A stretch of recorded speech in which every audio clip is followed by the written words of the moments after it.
आप लोगों को स्वागत है हमारे चैनल डॉक्टर राघव कुमार झा के ब्लॉग्स में। और आज हम देखने वाले हैं हम पठन पाठन के बारे में संस्कृत में और कुछ व्याकरण में कुछ चीज़ें सीखेंगे, संधि और कारक। तो सर आप अब पढ़ाना स्टार्ट कीजिए सर, शुरू कीजिए। वो पढ़ने भवती कस्यां कक्षायां पठति? एकादश कक्षायां पठति। तत्र एकादश कक्षाया द्वितीय सत्रार्धे व्याकरणे संधि प्रकरणं कारक प्रकरणं च अस्ति। तो संधि विषये अहं किंचित पाठयामि। अस्मिन् विषये संधि विषय तो कहते हैं संक्षेपेण, माने संक्षिप्त रूप से मैं संधि के विषय में बताने जा रहा हूँ। संधि माने क्या होता है? संधि माने मेल, जुड़ना। दो वर्ण के अत्यंत सामीप्य के कारण जो मेल होता है, जुड़ना होता है, उसी को हम संधि कहते हैं। तो अब कहते हैं क्या, जैसे देव जोड़ आलय है, उदाहरण है देव जोड़ आलय। आलय माने गृहम और देव माने देवता। तो देवस्य आलय माने देवता का जो घर है, तो देव जोड़ आलय हो गया। अब इसको देव जोड़ आलय में दोनों समीप में यदि होगा तो देव में अ है, आलय में आ है, वह मिलकर दीर्घ हो जाता है, देवालय बन जाता है। तो इस प्रकार संधि जो है मेल इसी को कहते हैं। तो संधि तीन प्रकार का होता है। कितने प्रकार के संधि होते हैं? तीन प्रकार के होते हैं। कौन कौन? तो स्वर संधि जिसको अत संधि कहते हैं, व्यंजन संधि जिसको हल संधि कहते हैं, और एक होता है विसर्ग संधि। तो तीन प्रकार का संधि है। तो स्वर संधि, सबसे पहले स्वर संधि के विषय में बताएंगे। स्वर संधि मुख्यतः संधि के तीन भेद हुए। कौन कौन? स्वर संधि, व्यंजन संधि और विसर्ग संधि। अब फिर स्वर संधि जो है, स्वर संधि के कितने भेद होते हैं? तो स्वर संधि के 5 भेद होते हैं। कितने भेद होते हैं? 5। कौन कौन? तो दीर्घ, पहला हुआ दीर्घ संधि, गुण संधि, वृद्धि संधि, यण संधि और आयादी संधि। 5 हो गए, हुआ ना? अब ये जो है, ये पांचों के विषय में यहाँ बताएंगे हम आपको। पहले दीर्घ संधि चलते हैं। दीर्घ संधि जो है सबसे सहज सरल है, जो प्रायः सब लोग जानते हैं, जो नहीं भी पढ़ते हैं वो भी जानते हैं। जैसे मान लिया जाए कि अभी हम उदाहरण बताए हैं देव जोड़ आलय। तो देव में अ है, आलय में आ है, आ मिलकर आ हो गया तो देवालय बन गया। तो यहाँ दीर्घ संधि है। अब हम बात करेंगे कि दीर्घ संधि होता है कैसे। तो दीर्घ संधि में क्या होता है? तो अकः सवर्णे दीर्घ एक सूत्र है, ठीक है। तो अकः सवर्णे दीर्घ में जो है, यद्यपि अ प्रत्याहार में 5 वर्ण आते हैं, अ ई उ री ली 5 वर्ण। तो अ ई उ री ली को सवर्ण अच पर में रहने पर, सवर्ण अच मीन्स हो गया अ के बाद यदि अ आ रहे तो ई अक में ई भी आता है, ई के बाद यदि हर्ष ई दीर्घी रहे, या आ के बाद ओ आ रहे, कुछ रहे दोनों में, तो सवर्ण अच होना चाहिए। यानी ओ आ के बाद ओ आ होना चाहिए, ई के बाद ई होना चाहिए, ऊ के बाद ऊ होना चाहिए, री के बाद री होना चाहिए। और लड़ी वर्ण जो है, लड़ी का 12 ही भेद होता है, उसका दीर्घ नहीं होता है। तो इसलिए 4 वर्ण जो है ओ ई ऊ री, इसी 4 वर्ण को दीर्घ होता है, ऐसा हम मान लेंगे। अब देखो, अब यहाँ पर में क्या होता है, अब सबका हम उदाहरण देते हैं। जैसे राम जोड़ अनुजा, तो राम में अ है, अनुजा में भी अ है, तो अ मिलकर के दीर्घ होगा क्या? आ। तो रामानुजा हो जाएगा। तो रामानुजा कह, रामानुज शब्द का अर्थ क्या हुआ? राम का जो अनुज है। तो राम का अनुज कौन होगा? भरत होगा, लक्ष्मण होगा, शत्रुघ्न होगा, यानी राम से छोटे जो है उनके अनुज भ्राता जो है। तो रामानुजः का यदि हम संधि करेंगे तो राम जोड़ अनुजः का संधि हुआ रामानुजः। यदि कहेगा कि रामानुज का विच्छेद करें तो विच्छेद माने अलग करना, तो हम राम जोड़ अनुजः लिखेंगे। प्रश्न में यदि आएगा कि विच्छेद करें तो रामानुजः लिखा रहेगा, तो उसको हम विच्छेद क्या करेंगे? राम जोड़ अनुजः। और यदि राम जोड़ अनुजः रहेगा, कहेगा संधि करें तो क्या करेंगे? रामानुजः। कौन सा संधि है? तो दीर्घ संधि बताएंगे। उसी प्रकार रत्न जोड़ आकरः, आकरः माने खान होता है, तो रत्नस्य आकरः या रत्नानाम आकरः, रत्न का जो आकर होता है, खान होता है, उसको हम रत्नाकर कहते हैं। समुद्रवाची शब्द है, यानी समुद्र अर्थ होता है।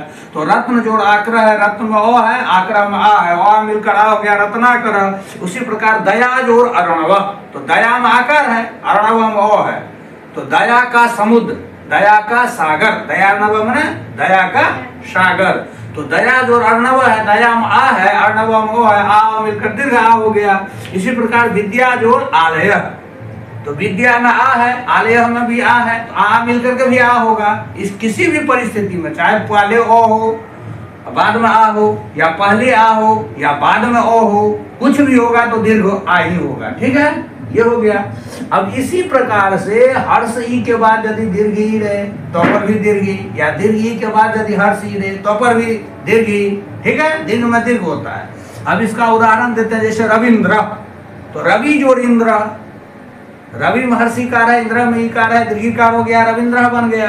कवि जो ईश्वर, कवि महर्षि कार है, ईश्वर में दीर्घिकार है, तो हर्षि दीर्घी मिलकर के दीर्घी हो गया, तो कविश्वर बन गया।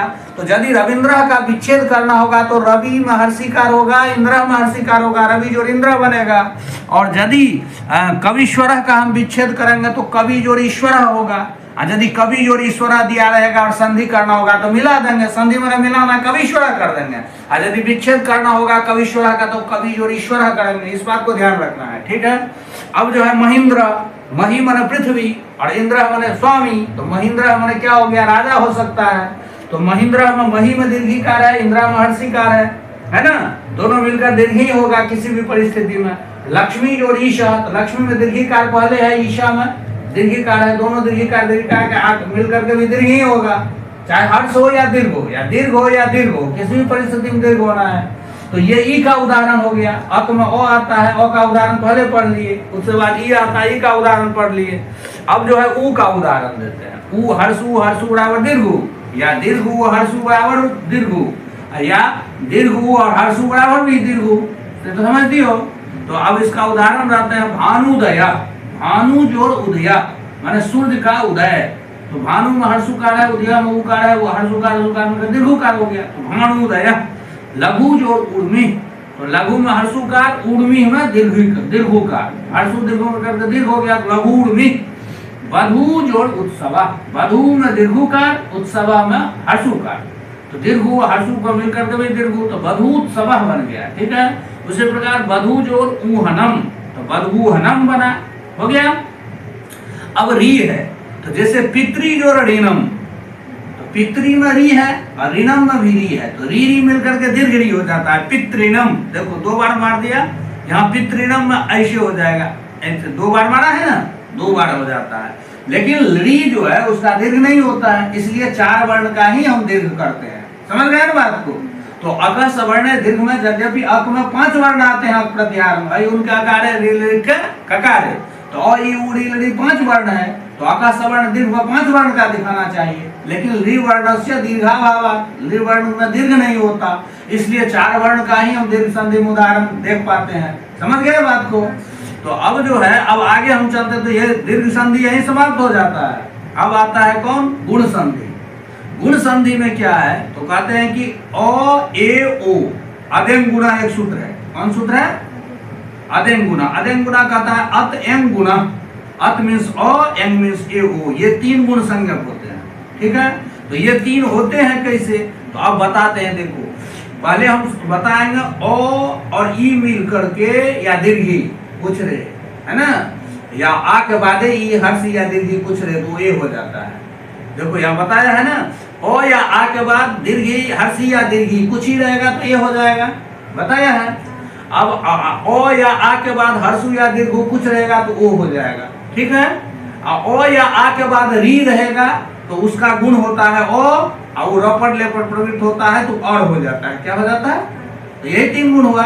रपर सर एक बात का हमको डॉट है कि जो रपर लेकर प्रवृत्त होने का अर्थ इसमें क्या है, उसको स्पष्ट कीजिए। हाँ, तो उड़न रपर एक सूत्र है, वो कहता है कि अन के स्थान में जो आदेश होगा वो रपड़ लेकर प्रवृत्त होगा। यदि री का यदि अ हुआ होगा तब तो रपड़ लेकर प्रवृत्त होगा, और री का यदि अ होगा दोनों मिल करके तो लपड़ लेकर प्रवृत्त होगा।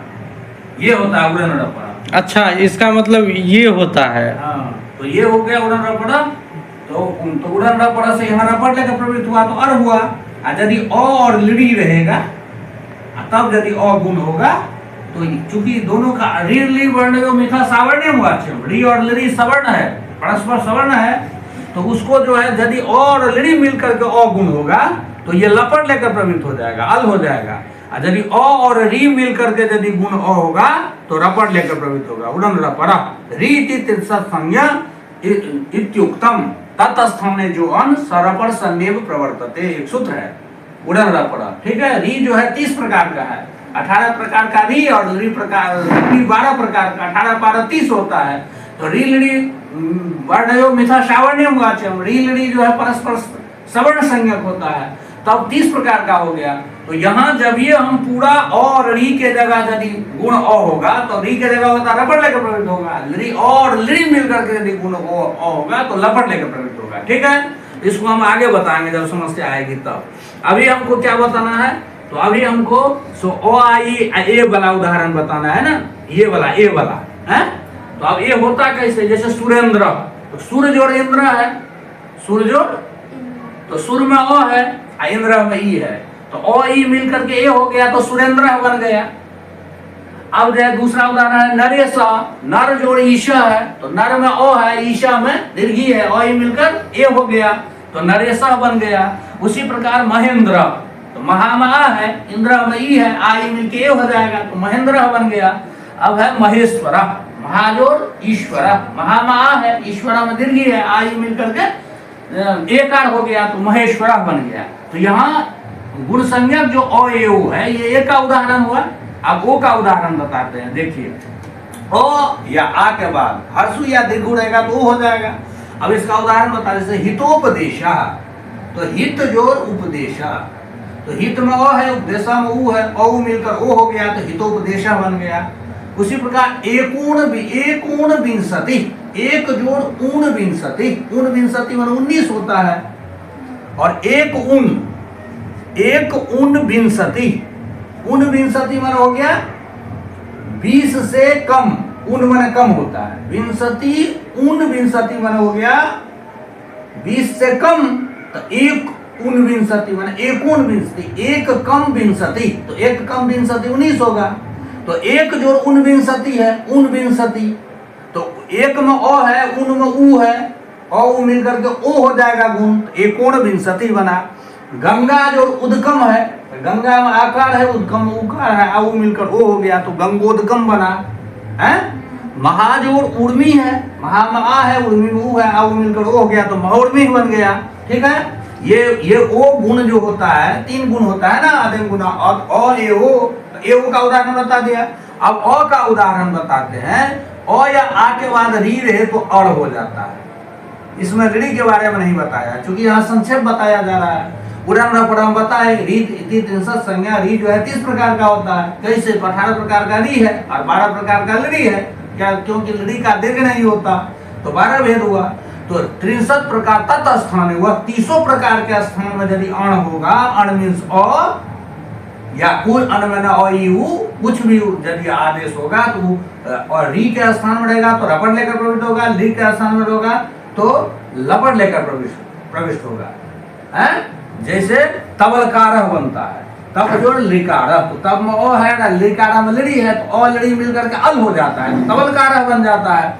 यहाँ उदाहरण दिया है कि आप अ या आ के बाद यदि री रहे तो अ गुण होगा, अब वो रपट लेकर प्रवृत्त होगा, और आ के बाद यदि लिरी रहे तो अ तो होगा गुण और लपट लेकर प्रवृत्त हो जाएगा।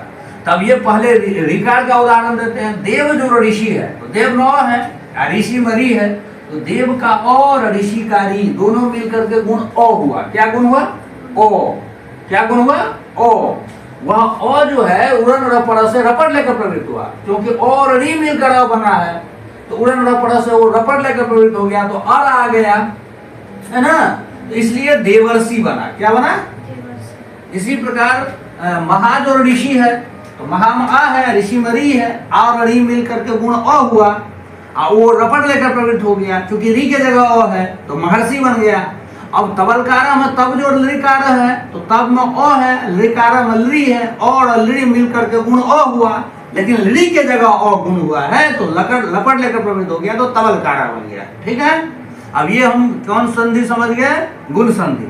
ठीक है, और एक समझा दें। तो अब तीसरा है वृद्धि संधि। ये वृद्धि संधि जो है सो गुण का अपवाद है। किसका अपवाद है? क्योंकि गुण जो है वो कहता है आद गुना कहता है अवर्णाद अचि परे पूर्व परियोर एको गुण एकादेशस्या। अवर्ण के बाद यदि अच पर में रहे, अवर्ण हुआ अ, तो अ के बाद अच पर में रहे, अच में स्वर, अच में स्वर, तो कितने वर्ण आते हैं? अयुन के अकारे अयोज के चकारे। तो स्वर में आते हैं अ ई उ री री ए ओ ऐ औ, 9 हुआ स्वर। तो यानी अ आ के बाद यदि ये 9 पर में रहे तो गुण हो जाएगा, ये कहा आदुना। लेकिन वृद्धि रेचि इसका अपवाद करता है। ये कहता है अवर्णाद अचि परे, अवर्ण से एच यदि पर में रहे, एच मीन्स हो गया ए ओ ऐ ओ, क्या हो गया? ए ओ ऐ औ। तो कहता है अवर्ण माने अ आ के बाद यदि ए ओ ऐ ओ पर में रहेगा तो हम वृद्धि कर देंगे। तब तो ये बच गया कितना? 4 तो ये ले लिया ए ओ ऐ ओ, तो 5 ना बचा अ ई उ री ली। तो अब अ आ के बाद यदि अ ई उ री ली रहेगा, अ आ तो लेंगे ही नहीं, क्योंकि अ आ के बाद यदि अ आएगा तो दीर्घ हो जाएगा। अवर्ण के बाद यानी अ आ के बाद ई उ री ली रहेगा तो गुण कर देगा। अ आ के बाद यदि ए ओ ऐ औ रहेगा तो वृद्धि हो जाएगी। ठीक है। तो वृद्धि में क्या होता है? जैसे अदेंग गुणम हम बताए, अतेंग गुण अत मन अ एंग मन ए ओ, तो उसी प्रकार वृद्धि का है वृद्धि राधेज। क्या सूत्र है? वृद्धि राधेज। तो इसका अर्थ होता है कि आत एच वृद्धि। क्या होता है? तो आत एच मीन्स के यहाँ क्या लेंगे हम? आत से आ लेंगे, एच से ऐ लेंगे, औ लेंगे। तो जैसे अ ए ओ गुण हुआ तो आ ऐ औ वृद्धि हो जाएगी। समझ रहे हैं बात को? माने अ ए ओ की गुण संज्ञा होती है और आ ऐ औ की वृद्धि संज्ञा होती है।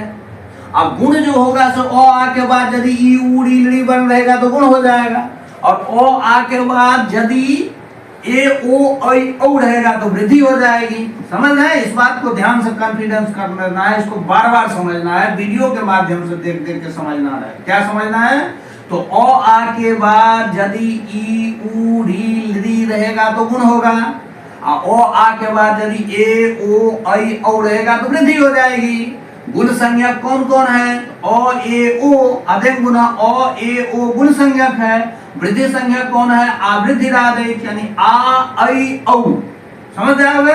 तो ये 2 बात ध्यान में रखना है। अब इसका उदाहरण बताते हैं। देखिए, ये कहता है कि जैसे अद्य जोड़ एव, तो यहाँ अद्य में अ है, एव में ए है, अ ए मिलकर ऐ हो जाएगा। क्या हो जाएगा?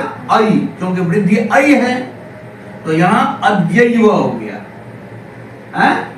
उसी प्रकार परम जोड़ ऐश्वर्यम है, परम में अ है, ऐश्वर्यम में ऐ है पहले से, लेकिन फिर भी अ ऐ मिलकर के ऐ ही होगा, तो परम ऐश्वर्यम बन गया। दूसरा ग्राम जोड़ ओकह, ओकह माने समूह होता है, यानी ग्रामाणाम ओकह, गांव का समूह। तो ग्राम जोड़ ओकह है, ग्राम में ओ है और ओकह में ओ है, ओ मिलकर औ हो जाएगा, तो ग्राम ओकह। ठीक है।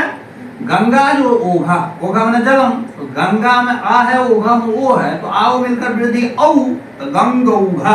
ठीक है। अब चित्त जोड़ औदार्यम, तो चित्त में अ है, औदार्यम में औ है, तो औ मिलकर के भी औ ही हो जाएगा, तो चित्तौदार्यम बना। महाजोड़ औषधम है, तो महा में आ है, औषधम में औ है, दोनों मिलकर महौषधम बन गया। ठीक है। तो ये वृद्धि संधि का उदाहरण है। अब है चौथा यन संधि। चौथा कौन संधि है? अब यन संधि के बारे में बताते हैं। यन संधि क्या कहता है? यन में हमको क्या कहता है? इको यनचि, एक सूत्र है, कौन है? इको यनचि। इको यनचि कहता है इक के स्थान में यन हो जाए अच पर में रहने पर, अच माने स्वर, तो स्वर वर्ण यदि पर में रहे तो इक के स्थान में यन हो जाए। अब इक क्या है? तो इक प्रत्याहार है, इक क्या है? और यन क्या है? यन भी प्रत्याहार है, अच अच भी प्रत्याहार है, अच में तो स्वर आ जाता है।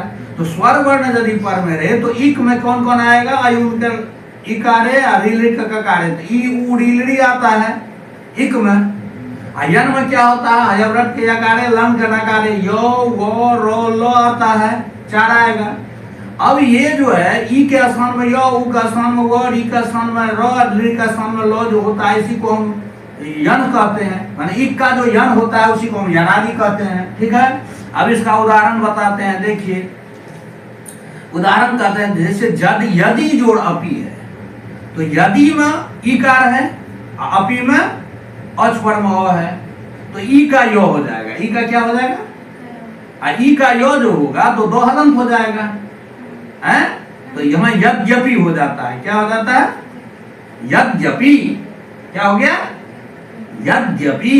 यहाँ दो में ई का यो हो जाएगा, यो में मिल जाएगा, यो पूरा हो गया, दो आधा रह गया, यद्यपि बन गया। दूसरा उदाहरण देता है अत्याचार, अति जोड़ आचार, है ना? तो अति में हर्षिकार है इक, उसको अच पर में आचार में आ, तो इसको ई का यो हो गया, तो आधा न रह गया, यो में आ मिल गया तो या हो गया, तो ये अत्याचार हो गया। क्या हो गया? ठीक है। तीसरा उदाहरण देता है, तो ये अत्याचार, ये तो ई का यो का उदाहरण नहीं हुआ, ई का जो यो होता है इसका ये दोनों उदाहरण हो गया। यदि जोड़ अपी, ई का यो हो गया, दो आधा हो गया, यो म मिल गया, यद्यपि। यहाँ अति में इक हुआ ई, उसको जो है आचारा अच पर में आचारा मात, इसको यो हो गया तो आधा बच गया, यो मा मिल गया, अत्याचारा बन गया। अब ऊ का उदाहरण देंगे, इक में चार न है, ऊ का उदाहरण देते हैं। जैसे स्वागतम है, तो सुजोड़ आगतम है, मूल शब्द क्या है? सुजोड़ आगतम। यहाँ इक हुआ सु में अच पर में आगतम मा, तो ऊ का जो है यन वो हो जाएगा, तो वह तो हलंत होगा, तो ये सौ हलंत हो जाएगा ना, सौ में ऊ का हटा लेंगे तो ये हलंत हो गया। ये वो आ गया, वह हलंत है, इसमें आ मिला दिए तो स्वा हो गया, गतम मिला दिए स्वागतम हो गया, तो ऊ का वो हो जाएगा। दूसरा उदाहरण दिया है अनुवेशनम, अनुजोड़ एसनम है। क्या है? अनुजोड़ एसनम। तो अनु में ऊ है इक, अच पर में एसनम ए, तो ऊ का वो हो जाएगा, तो नौ आधा बच जाएगा। अब वो में ये चलेगा तो ये हो जाएगा, तो यहाँ अन्वेषणम नौ आधा हो गया, वो में ये मिल गया, अन्वेषणम बन गया। अब है पितृ आदेश। क्या है? पितृ आदेश। तो पितृ आदेश माने पिता का आदेश, तो यहाँ पितृ में री है, ये भी इक है ना, अब री का उदाहरण पर चलते हैं। तो री का जो है रो हो जाता है, क्या हो जाएगा? रो। ये हलंत होगा, अच पर में आदेश मा, तो पी तो हलंत हो जाएगा, री का जो है रो हो गया, रो हलंत होगा, इसमें आ मिला देंगे तो पितरा हो जाएगा, देशा बन जाएगा, हैं? तो मिला देंगे तो पितरा देशा हो जाएगा, हैं? ये हो गया री का उदाहरण। फिर एक उदाहरण देता है पितरी जोड़ उपदेश। तो पितरी में री है, उपदेश अच पर में है, अच पर में कहा? उपदेशा में, तो री को रो हो जाएगा, तो हलंत हो जाएगा, तो पित्र, उसमें वो मिला देंगे तो पितृ क्या हो जाएगा? तो पितृपदेश हो जाएगा। क्या हो जाएगा? हो गया। अब जो है लड़ी जोड़ आकृति है, अब लड़ी भी नहीं यन, देखो लड़ी जो है एक माता है, इसको यन लो होगा। इसका उदाहरण देता है, जैसे देखो यहाँ है क्या?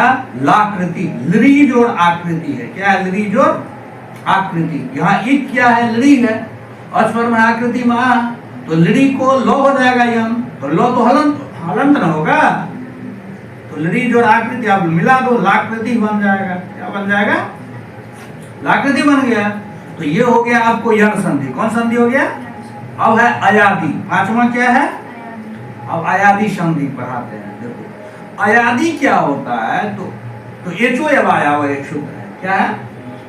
तो एच को अच पर में रहने पर एच क्रमात आई अब आई आब एते स्यू रची, यानी एच को क्रम से, एच मींस क्या? एच प्रत्याहार। एच प्रत्याहार में क्या कहेगा? ए ओ ऐ ओ, ए ओम के एकारे, ऐ ओ चकारे। ठीक है? तो ऐ ओ चार वर्ण आएगा एच में। ठीक है? इसको क्रमशः ए का ऐ आदेश हो जाता है, ओ का औ आदेश हो जाता है, ऐ को आय आदेश हो जाता है, औ को आव आदेश हो जाता है। हो जाएगा? होगा ना? तो यही चार है, ए को ऐ, ओ को औ, ऐ को आय, औ को आव, अच पर में रहने पर, अच में स्वर पर में रहने पर। तो यही हुआ अयाद, इसको हम कहते हैं अयादि संधि। क्या कहते हैं? हाँ। अब देखो जैसे उदाहरण दिया नयनम, नयनम में ने जोड़ अनम है, ने जोड़। अब ने में ए जो है सो एच में है, इसको ऐ आदेश कर देंगे तो नौ हलंत हो गया, ए को ऐ आदेश हो गया, यो हलंत है, अनम है। अब मिला दो इसको, नम आ गया, यो म आ गया, मिला दिए नयनम हो गया। हो गया? इसी प्रकार दूसरा उदाहरण है नायकः, तो यहाँ नई जोड़ अका है, इसमें 2 पाई है, इसमें 1 पाई है ना, तो नई जोड़ अका हुआ तो नौ हलंत हो गया, ऐ को आय आदेश हो गया, ऐ को क्या होगा, ऐ को आय होगा ना, तो यहाँ आय हो गया, इधर अका है तो नौ में आ गया तो ना हो गया, यह पूरा हो गया तो नायकः बन गया है। अब क्या है, भोन भवनम, तो भो जोड़ अनम है, क्या है, तो भो जोड़ अनम है, तो यहाँ पर मैं क्या करेंगे, ओ को अब आदेश हो जाएगा, ओ को क्या होता है अब, तो भ हलंत हो गया, ओ को अब आदेश हो गया, अब वो हलंत है, अनम है, अब भम न मिल गया, भवनम हो जाएगा। यहाँ पर में क्या है, पौ पावकः, पौ जोड़ अक है ना, यहाँ पर में एच क्या हुआ, पम औ है, उसको अच पर में है अक, तो औ को आव आदेश हो गया, क्या हो गया, अब यहाँ पर में पम आ मिला तो पा हो गया, वह पूरा कर दिया, पावकः बन गया, तो ना भवनम नायकः पावकः बन गया। यहाँ नयनम भवनम हुआ, यहाँ नायकः पावकः हुआ, 4 हो गया, एव का उदाहरण, तो ये हो गया अयादि संधि। अब जो है तो यही 5 संधि है, इसी 5 संधि को हमको पहले पढ़ना है, उसके बाद जो है कुछ और भी है जो बाद में पढ़ाया जाएगा। जैसे मान लिया जाए एंगः पदांतादति है, क्या है, एंगः पदांतादति पूर्व रूप हो जाता है, क्या हो जाता है, तो एंगः पदांतात् एंगोति परे पूर्व रूप में एकादेश, पदांत एंग से, पदांत एंग मीन्स क्या, एओ, तो पदांत ए ओ के बाद यदि और रहेगा तो उसका पूर्व रूप हो जाता है, समझ गया, पूर्व रूप मैंने और चला जाएगा पूर्व में।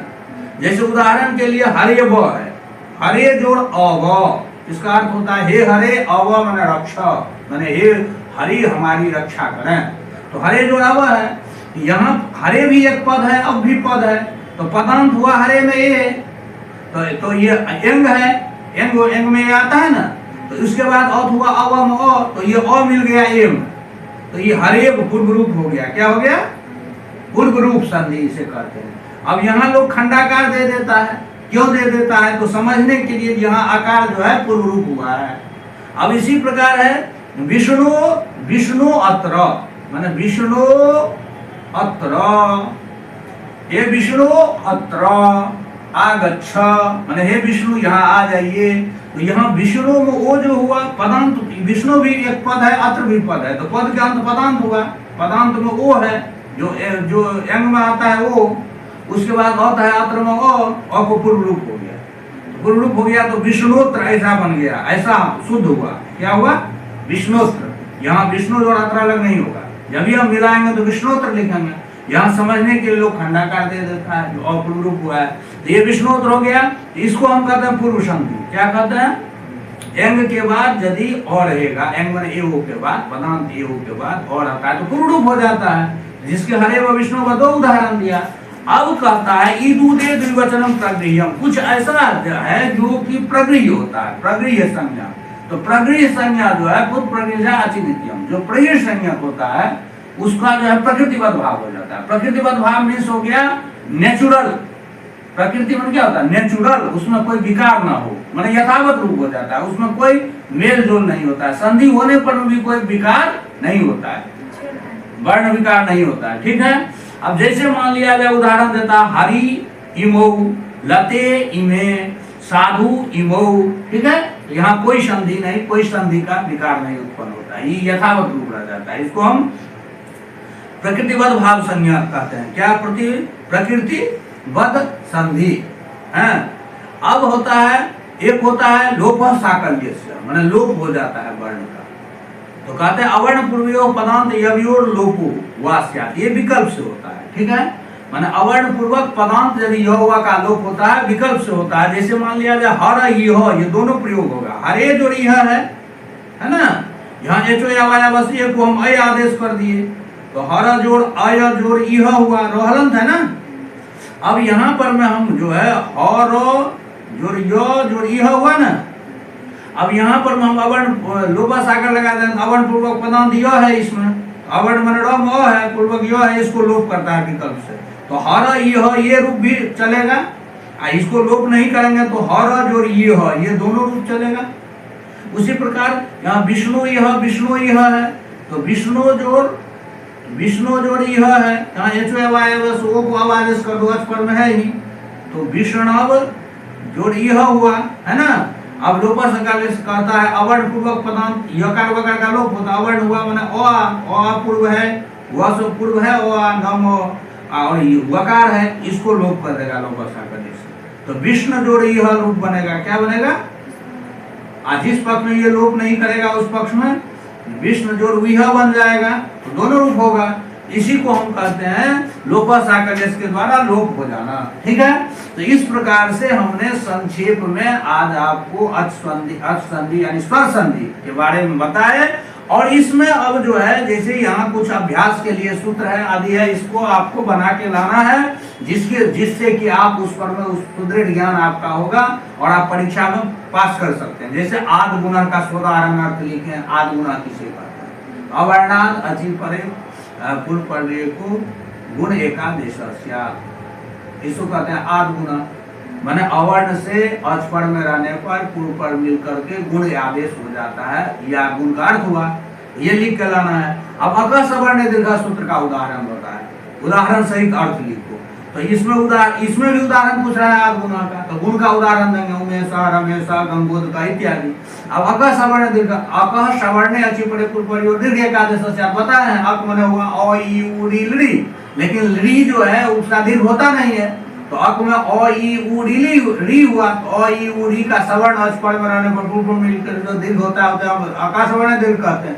उसका उदाहरण दे देना है, देवालय हुआ, हरीशा हुआ, बधुदय हुआ, या भानुदय हुआ, है ना, ये पितृऋणम हुआ, ये उदाहरण दे देना है। अब इसका है संधि विच्छेद करना, ये करके आना है। जैसे महेशा का विच्छेद क्या होगा, तो महाजोड़ीसा, ये संधि क्या हुआ है, इसको विच्छेद करना है। तो महेशा का महाजोड़ीसा, गिरीशा का गिरी जोड़ीशा, परमावधि परम जोड़ अवधि दीर्घ हुआ, स्वागतम सुजोड़ आगतम यहाँ यन है, देवर्षि देव जोड़ ऋषि यहाँ गुण है, महोत्सव महाजोड़ उत्सव यहाँ गुण है, मम जोड़ ऐश्वर्यम मम ऐश्वर्यम यहाँ वृद्धि है, दया जोड़ अर्णव दया अर्णव यहाँ दीर्घ है।